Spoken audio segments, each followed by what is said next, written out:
How's it going, everybody? Welcome to the channel. As always, if you enjoyed the video, don't forget to hit that like and subscribe. That helps out, means a ton. You guys get plenty of fun stuff, not just Jujutsu Kaisen. We cover plenty of manga on the channel, so stick around, check it out, see if anything else catches your interest. But that being said, we got to get into it because we got chapter 174 of Jujutsu Kaisen today, so you know it's a good day. Anytime we get JJK, it's a great time. So, we pick up, and we have the, Sky Lady with the invisible haha and the invisible hoo-hoo. Yeah. We have her, and we have the, JoJo's Bizarre Adventure, Crollo Lucifer looking dude. And they're noticing what's going on. They see Daru's Shikigami disappearing. Turns out those giant naked mole rat things were in fact his Shikigami. Yeah, those things are going away. They pull up their Kogane to figure out who defeated him, and they figure out that it is Okotsu. The JoJo's dude also mentions the fact that Daru didn't even notice or really do anything, make a movement when he got close because his hands were so full with Yuta.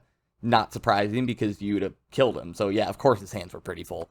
Anyway, we also mentioned the fact that Kurourushi is going to make a move now. We learned that Kurourushi was in that hibernation state, whatever you want to call it, because he was at a disadvantage against Daru. Now that he is gone, he's going to wake up, and we also learn later in the chapter that he's actually in a starvation state, which will actually kind of help to clear something up, but I'll bring that up. Anyway, going past this, we get to Yuta, and he's telling these people, this group of people that he's trying to help out of the colony, I assume. Why didn't these people leave? Didn't Kenjaku have to go around in that, dream state to everybody or whatever was going on? And, hey, do you want to leave? And they could be like, yeah, let's go. Were these people just, so sleepy? They're like, what? Do I want to leave? No, I don't want to leave my house. I'm sleeping. And Kenjaku's sitting there like, are you sure you don't want to leave? And they're like, yes, who are you? Oh my god, go away. And they just went back to sleep, and he's like, alright, see ya. Why are they still here? Anyway, maybe I'm misremembering something, doesn't matter. Yuta is, I assume, trying to help all these people leave, and at first, he's saying, alright, let's go, and then we get a little glimpse of him noticing something, and then he changes his mind, and he starts telling them that they can head inside the stadium to take a rest for a little bit, because he just beat the person who was using that as their territory, so nobody will mess with them. But it's interesting. Why did he all of a sudden go from, let's go, all of a sudden look like something was going down? He noticed something, and obviously none of these people have noticed. All of a sudden he turns around and goes, let's rest for a bit. Then we start to notice even more. We get a bigger reaction from Yuta, and eventually all of the people that he's trying to help start noticing this sound as well. We turn around and we see one more person running for the stadium, but we also see a massive swarm of cockroaches coming after him. And yeah, we all know what this is. This is Kurourushi. It's already been stated that he's a cockroach special grade cursed spirit that was released from Kenjaku's cursed spirit manipulation.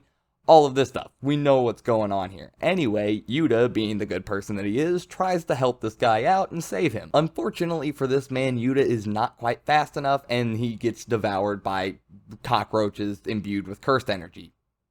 That's kind of terrifying. And then, yeah, his body kind of just disintegrates, and then the cockroaches fly out of his body as it disintegrates and go straight for Yuta. Fortunately, Yuta was able to block it. Unfortunately, after he blocks it, the swarm of cockroaches go for the people inside the little walkway tunnel area that leads to the stadium. They go running off. This dude's telling the kids to hurry the hell up. Anyway, he, meaning Yuta, summons Rika and tells her to drop it like it's hot, so Rika comes out, slams down on the tunnel, and just collapses the entire thing to where the swarm can't get through to get the people.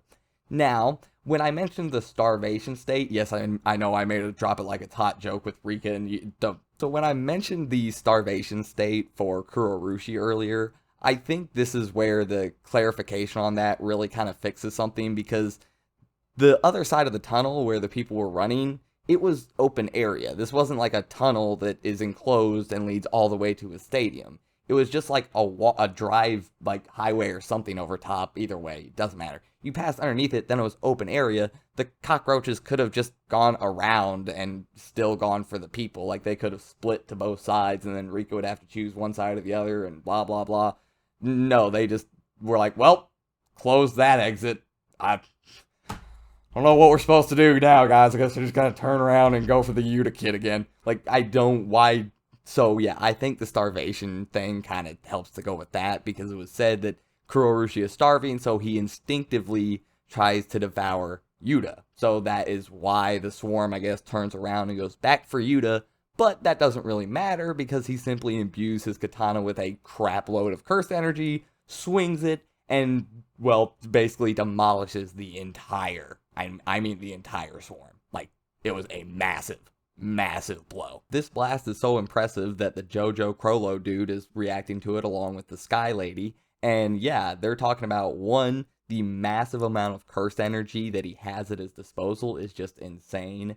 And you, like, couldn't even see the end of this blast. Like, it was just huge. So at this point, Yuta sees Kurorushi standing in the river and asks Kogane if this is a player as well, and it confirms that it is. So Yuta starts going over everything in his head. The fact that they're going to need a linkage between the colonies due to a lack of resources, all of these rules that they need to implement. They're going to need 4 rules to just cover their bases to do everything that they need to do, which means they're going to need 400 whole points. The fact that after Shibuya, everybody is physically and mentally drained. The fact that he doesn't want to let or won't let his sensei Gojo kill his best friend again. He says he's going to kill Kenjaku himself. So much stuff he's going over right now. There are so many things on Yuta's plate, a lot that he's putting on his own plate. I'm sure if he talked to everybody else, they would be more than willing to try and take some of this off his plate, but Yuta is trying to do anything and everything he can to help out in this situation, which is kind of understandable considering with Gojo being sealed, he is currently the strongest modern sorcerer that we have. That is confirmed. Yeah, gonna have a lot on his plate. And honestly, I can't wait to see him run this entire gauntlet. Seriously, he is going to fight all 4 of these people. The Ruve, Kurourushi, Jojo Crollo, Sky Lady with the invisible... Yeah, he is going to fight every single one of them, and I can't wait to watch this whole gauntlet get ran. It's going to be awesome. But yeah, either way, we end off the chapter with Kurourushi pulling out the Fester Life Blade, or at least that's the name in the fan translation. This is not the official, doesn't matter either way. Says that the Fester Life Blade is a magic sword where life and death meet. This is going to be interesting. I can't wait to see, like, an actual full fight, considering Daruv got off-screened by Yuta. Sorry, buddy. Sucks to suck. Either way, yeah, this is going to be awesome. I can't wait for next chapter. I really hope we just keep going with this, at least for this first fight. Something I wouldn't mind. Let me know your thoughts down in the comments below, but I wouldn't mind going through this fight between Yuta and Kurourushi, and then between the end of that fight and the beginning of Yuta's next fight, we cut over to something else real quick, and then do that, and then go back to another Yuta fight, and then go to something else, and then go to a Yuta fight, so we can get like a Hikari and Panda stuff between the next one, and then like a Maki thing in between the one after that. I wouldn't mind doing that. I also wouldn't mind just doing Yuta fight, Yuta fight, Yuta fight, Yuta fight. That I'm entirely okay with that. So yeah. Let me know your guys' thoughts down in the comments below on this chapter. It was a lot of fun. I don't think it was as good as last chapter, but last chapter had so much stuff going on, and it was just so entertaining and so good all the way through. This was still phenomenal, and honestly, next chapter is probably going to be really, really insane with an awesome fight. So yeah, I can't wait. I'll see you guys there. I'm out.